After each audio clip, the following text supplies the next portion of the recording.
Morning, everybody. Welcome back to another Road to the Apocalypse, where we take a look at our development log here, the roadmap for the Deadlinger. So I'm on deadlinger.com. Let's go to the roadmap. And we have been, my goodness, for like over half a month, been looking at just the Survivor gameplay section. So, I mean, it's huge. Lots of good things to talk about, speculate. We've covered quite a bit. And we are down to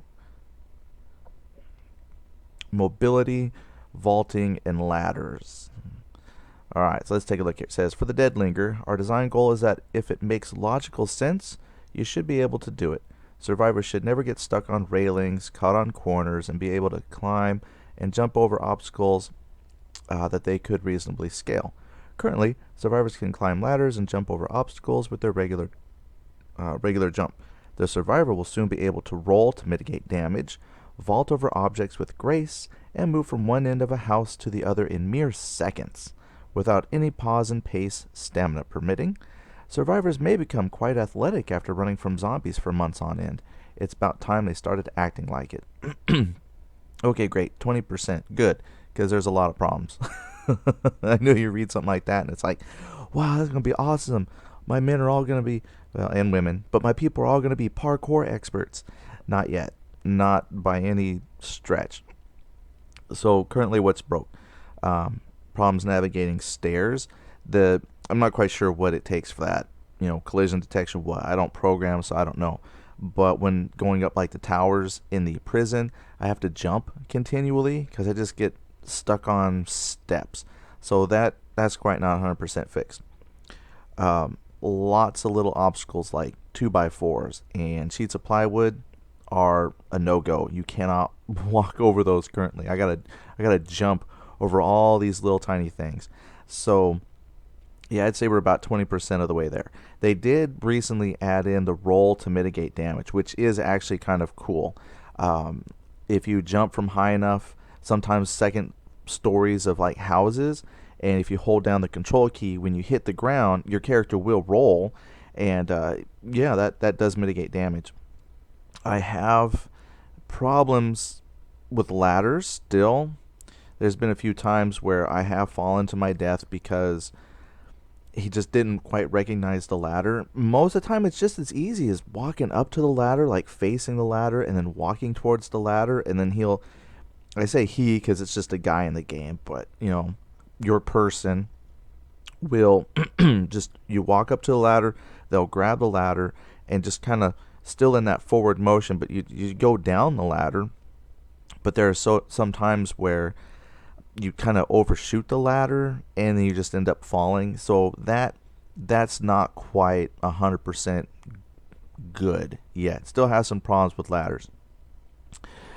But as far as moving from one end of the house to another, yeah, the houses aren't huge. You know, you can do that pretty easy. But there's no side effects I've seen from their stamina bar. Like, I can't run with the character stats up showing. So I do know though, like after I've sprinted, if I quickly open my inventory bag, I can see my, like, the lungs, so like your stamina going back up as you catch your breath, but it replenishes really quickly.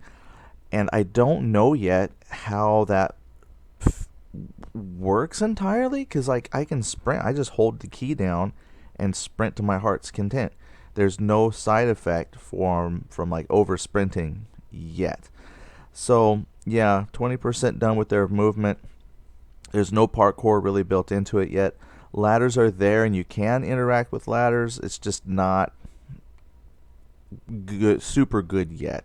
You know, still has some issues. Opening doors, although opening doors might not quite be the mobility thing, it does actually hamper you quite a bit because the doors are not necessarily intuitive. So it took me a while to figure out that I had to hold like my mouse wheel down and then hold like you're grabbing an object. I mean, it makes sense now, but it's like you grab the door and you pull back to open it. That hinders mobility if you don't quite know about that at first. But the reason why it hinders mobility within the house is because even though sometimes you have the door swung wide open, as soon as you try to walk through the door frame, it's like your person just grabs the door and tries to shut it instead of going through the door.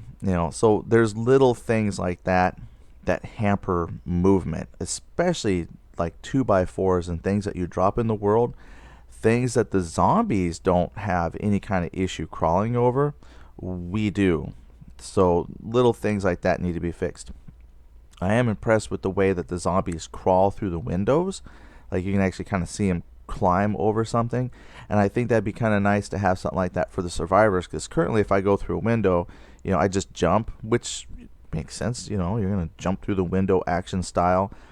But if you didn't want to jump through, perhaps if your character could go through the similar, like I just want to crawl through, make it kind of stealthy. So I would like to see this category go from 20%, move up to a little bit more, especially with the stamina. See, it says right here, stamina permitting. Well, currently, there's really no penalty on stamina. And I'm not going to be upset about that for now, because when you have a world that's at, I keep forgetting, but, that 10 kilometer, forget the size, but it's like a 10 kilometer square world. I mean, it's huge. It's like they give you your own little tiny planet to play on. And so to go from one end of it to another, it's going to take a while if you have to stop every couple seconds to catch your breath. Realistic, yeah. Boring, trust me. Like I've already got some video segments, some of my Daily Dead, where almost a whole episode is just running from one place to another. So again, realistic, sure, but not very entertaining. And if you had to worry about your stamina running out all the time, that's going to suck. But let me say this though, part of the mobility, I know later down they'll talk about vehicles, but part of your mobility then is that using your stamina to its best effect. They're adding bicycles, and I think that's coming in build 13. They're going to add the bicycle. So that theoretically should help. That would let you travel. That would let you have a better use of your stamina. But the problem is, I think it's going to get stuck a lot on stuff. You're going to be constantly hitting those 2x4s and various things and impeding your movement. You're going to have to figure out how to back up and go around obstacles and things. So their goal of a person who kind of automatically parkours and interacts with the world is a great idea. I just haven't seen it yet. So that would be good to see. I understand 20%. We have a ways to go. Bicycles will help in the long-term use of your stamina and moving from point to point. I'm just afraid it's going to get stuck often, and then I wonder what you can do from the bicycle. But we had to talk about the bike later. That's under vehicles and stuff. But so currently, it's just basic, pretty basic what they have. But it is what it is. Let's go ahead and talk about immersion in HUD. We'll put 2 in, since the survivor stuff is so huge. Immersion in HUD. We always try to immerse the survivor in the experience as well. The survivor. Everything you see and hear will be communicated to the survivor as close to real life as possible, while still maintaining fun gameplay. From the way the survivor moves, the way the camera bobs, to our future plans of peeking around walls and simulating peripheral vision. We want you to fully step into the world of the dead linger. And cool, that's 20%. I mean, currently what they have right now is about what you would get from most games that are fully released. I mean, you got your first person view for most of the time. There you go. You could almost put a stamp, that one's done. There are some first person shooter games that they've taken lean out. Some have an automatic lean, and then some have a key that you press to lean. But I've actually played a few first-person shooter games that don't have lean, so they're right up there with games that have already been released. Head bob, I'd be very careful about head bob, because you make that an option, because I know people that get motion sickness with that. You're running, and your screen kind of bounces up and down to simulate the head bob. Got it, but there are some folks that get motion sickness from that. So if you put it in, because I don't think it's in right now. Um, so make that an option. Don't make that a default have to have. Now the hearing, yeah, I don't really think they've got like the directional sound yet. Usually I hear stuff, it just kind of comes in both speakers. It doesn't matter how I turn or spin. So the directional sound would be nice. I know for some folks that are, when you play like the Battlefield 4 and stuff, it's a lot of times it's really nice to kind of hear where those sounds are coming from. So that would be a nice experience. But currently, right now, what they have is actually not far off from what a lot of released games have.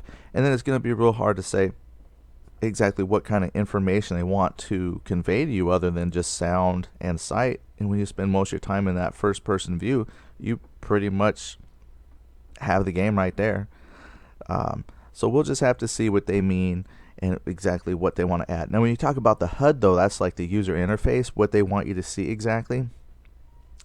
I could see them in the future stripping away everything from that user interface, and you would have to pull up the individual elements to look at them, such as you'd actually have to pull up a compass to see your compass. Currently that's displayed on the screen, and I think that's just there mostly as a courtesy because they don't have those extra tools in. But I would think to really give this that survivor feel, that immersion, they're going to remove all that elements. So the compass will be gone. It won't display the zone name currently as it does. We're going to have to wait till we find components that will pull those things up. So their HUD, it's actually not that far off. I would say of the features that we've talked about so far, as far as things that are 20%, this is actually a lot more developed than what they're saying. But I can understand why they want to keep it at 20%, because you don't want to stick it at 80%. And have people be like, really, this is it?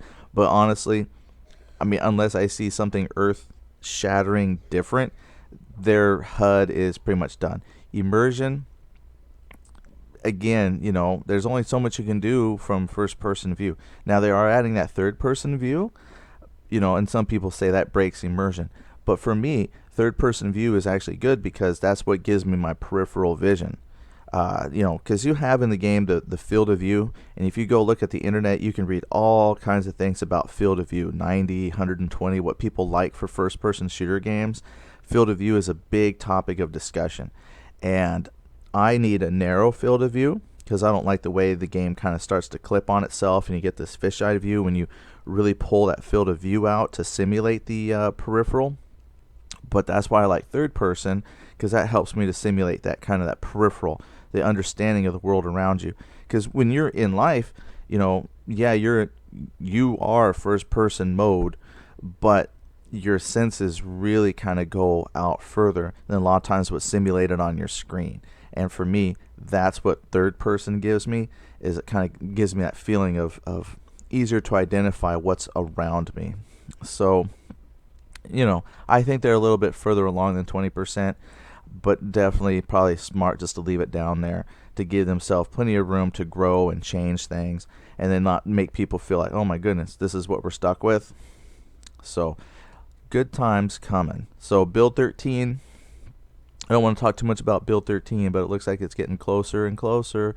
We'll talk about more on that Friday. Hopefully we still have another week so I can get to the end of the week to share the tweet feeds and whatnot, but talk about their development on Build 13, and that's where some of these things will come in a little bit more, because they'll be adding, I hope, the bicycle, and we'll see if they do anything else with the HUD, because they're adding like zone names and stuff. So both of these items will see some impact by Build 13. All right, well, thanks for hanging out, everybody. Stay tuned tomorrow. We'll bring you some more roadmap discussion and speculation, and I look forward to seeing you then. Thanks a lot. Bye.